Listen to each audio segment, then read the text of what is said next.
मेळघाटामधल्या धारणी उपजिल्हा रुग्णालयामध्ये एकाच दिवशी 3 बालकांचा मृत्यू झाल्याची मोठी बातमी समोर येतेय। शनिवारी एकाच दिवसांमध्ये या 3 बालकांसह एका गर्भवती मातेचा देखील मृत्यू झाल्याची धक्कादायक घटना घडली आहे। 3 दिवसांपूर्वी कुपोषणाच्या संदर्भात मुंबई हायकोर्टाने कडक ताशेरे ओढले आणि त्यानंतर लगेचच ही दुर्दैवी घटना घडली। आरोग्य यंत्रणांचा निष्काळजीपणा बालकांसह मातांच्या देखील जीवावरती उठलाय।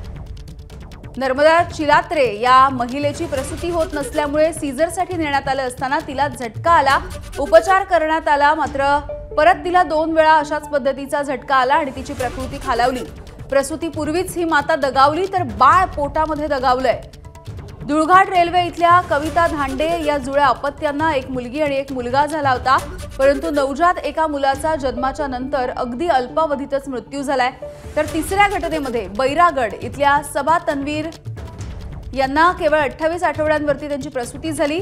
अकाली झालेल्या या प्रसूतीमध्ये सुमारे 800 ग्रॅम वजनाचं मूल जन्माला आलं। अत्यंत कमी वजन आणि नाजूक प्रकृती यामुळे वैद्यकीय उपचार सुरू असतानाच या बालकाचा मृत्यू झालेला आहे। प्रणय निर्माण आमचे प्रतिनिधी आपल्याला माहिती देतील। प्रणय, अत्यंत धक्कादायक अशा या तिन्ही घटना, काय नेमकी माहिती आहे?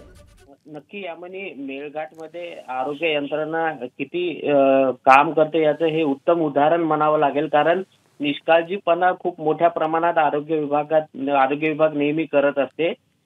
गर्भवती माता बालकांना सकस आहार दिला जात नाही का, यंत्रणा कुठे गेली, असे अनेक सवाल या घटनेवरून उपस्थित होते। कारण बालमाता मृत्यूचे अनेक वेळा उच्च न्यायालयाने सरकारला फटकारलं तरी सुद्धा फक्त कागदावरच बाल मृत्यू आणि कुपोषण आणि आरोग्य यंत्रणा सुरळीत सुरू आहे असा दावा नेहमी सरकारकडून अमरावती जिल्हा प्रशासन करत असते, परंतु प्रत्यक्षामध्ये आरोग्य व्यवस्था पूर्ण ढासळलेली आहे मेळघाटमध्ये। याचं उत्तम उदाहरण या घटनेवरून आपल्याला म्हणता येईल।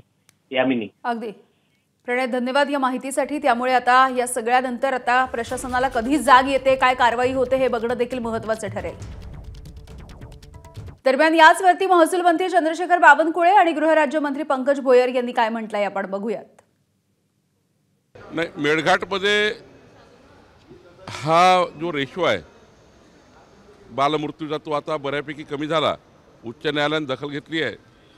आम्ही या ठिकाणी खूप प्रयत्न करतो आहे, पण कालपेक्षा आज थोडा कमी आहे। म्हणजे कालांतराने म्हणजे 4-5 वर्षापूर्वी जर विचार केला तर काल म्हणजे ज्याला म्हणतो आपण, काही वर्षापूर्वी तो आता जास्त होता, आता कमी होत चालला आहे। पण हे काही भूषवणावं नाही आहे।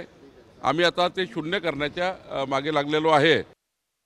ह्या संदर्भात ज्या काही तक्रारी प्राप्त झाल्या असतील त्याची चौकशी करून योग्य ती कारवाई करण्यात येईल। ह्या संदर्भात ज्या काही तक्रारी प्राप्त झाल्या असतील त्याची चौकशी करून योग्य ती कारवाई करण्यात येईल। एबीपी माझा, उघडा डोळे बघा नीट।